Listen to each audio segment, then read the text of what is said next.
to our community, so people don't feel like they need to go to a charter school, that they don't have to go to a choice school. They can see that everything is here that they need. We have exceptional teachers. We have exceptional programs. We have exceptional grounds. We need to sell it a little bit better so that the funding can stay here, because we can't afford to send students out and pay the per pupil fee that we have to pay here, plus the additional fee to have them go somewhere else, plus the busing to get them there, plus all of the other things. It's unsustainable. So we have to advocate with the next governor, whoever that next governor is, and have them see what the real issues are surrounding these choice schools and how it impacts public schools. I suppose here's my answer to the latter portion of your question, which I'm going to focus on first. My advice to the gubernatorial candidates: come down to South Jersey, and more specifically, come down to Egg Harbor Township. We're a large district, we're an important district. We certainly need to be focused on, and there's obviously room for sharing in certain situations. I have an optimism on that. But on the whole, we've sort of been tossed to the side in many of the, regardless of party, by the Trenton and by certain high state officials. So in the name of advocacy, I would say to whoever should win this election, look at Egg Harbor Township, watch us. I think we are an enigma. We are a fast-growing institution, and we can work with other folks, no problem. I'm not hostile in any degree with that. We can augment, we can assist, we can play ball with a number of charter schools and institutions, but the governor, whoever they are, should be wary of our situation and should recognize us. We need to talk to them. Thank you. This is our last question. I'm going to start with Ms. Bird and come back this way. How can the Township Committee support the Board of Education when it comes to overdevelopment? I think starting with communication is a great place. A lot of times these developments are approved without any communication with the Board of Education.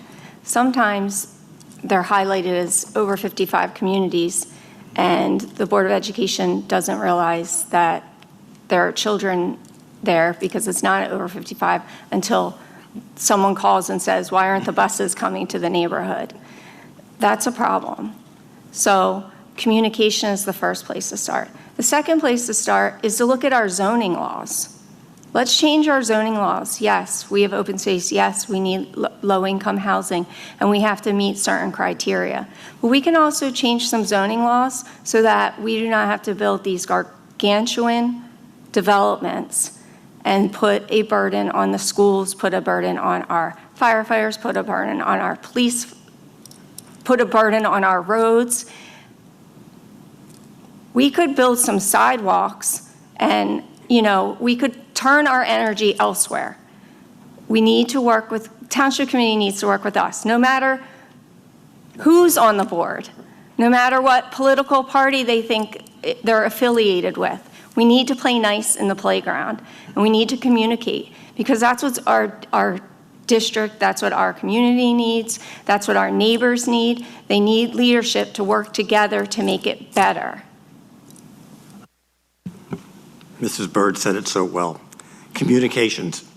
The members of the Township Committee telling our superintendent and board members what's going on regarding development. I mentioned earlier, we were at a county association dinner, and it was mentioned that to the superintendent, did she know that there are going to be 950 homes on a particular area in the town? She had no idea, nobody told her. Why can't the mayor give her a call and say, guess what's happening? We're having more buildings, more homes built in our district. I think the communication is a key part. As board president, I try to talk with the mayor when I see her and the different committee members when I see them and say, what's going on? Tell us what's going on. I think that's important that we have that two-way communication, no matter what political folks are involved, because that shouldn't be important. The important thing is letting the Board of Education know and the administration know what's the future here in the town. It's going to be tremendous now. It's going to be a big burden to the community if we have all these homes, 950 homes. How many kids do you think that might be, right? That come to our schools. Another possible 90 homes over at the Packong Farm area possibility. I think it's 600 homes being built on the other side of town currently. Add that all up, folks, and just in the number of kids, we're getting class size increase as we speak. What's going to happen in the future? So, Township Committee, if you're out there, please talk with us and let us know what's going on. I think that's a key part to the whole future of the town. Thank you.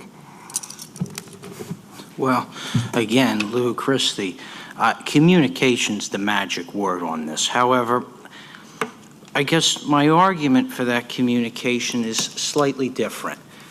The main thing I would say that really would cement that is members of this board or people with experience previously on the board, either being on the zoning board, the planning board, or even on township committee. I mean, that establishes an experience that makes a connection. When you have a group of people that don't want to communicate, that don't sympathize with the board's perspective, or even really reach out to us, it's a great concern. It's a great concern of mine, and we should have some representation. We have none in zoning and planning. It affects us directly. We're community members. Obviously, we're not school board members when we leave the room, but we take that perspective in. We have no one on zoning, no one on planning. Deep problem in my mind, and that needs to be rectified for communication. Thank you.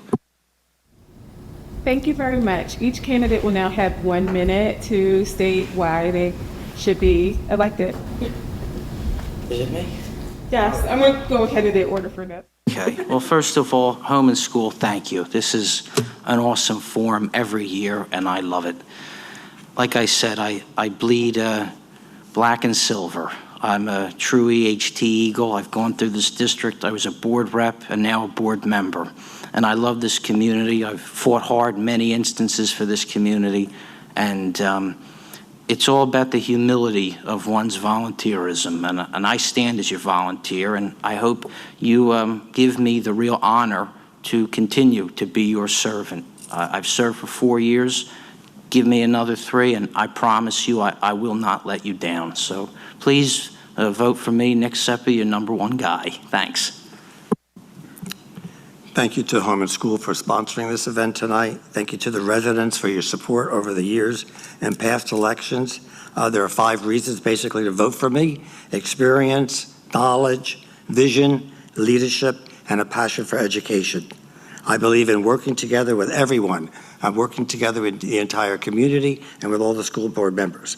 Working together with teachers, staff, administration, parents, community, board members, we can ensure the future success of all of our students if we all work together. So vote for Lou Della Barca, vote for #2, vote for Lou. Thank you very much, and I look forward to continue my service on the Board of Education with your support.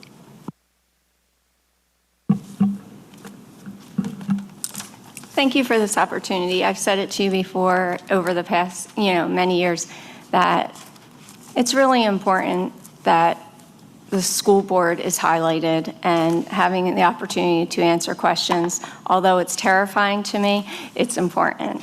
I know tonight I was super nervous and I stumbled on some of my answers. So I would like to implore anyone who is unsure about, where I stand or how I am as a board meeting, please look up old board meetings of me and see me in action and see the questions I ask and see the work that I put in, because tonight I am a little nervous, and that's honesty, right? And as far as why I'm running because I care, and that is not saying that they don't care.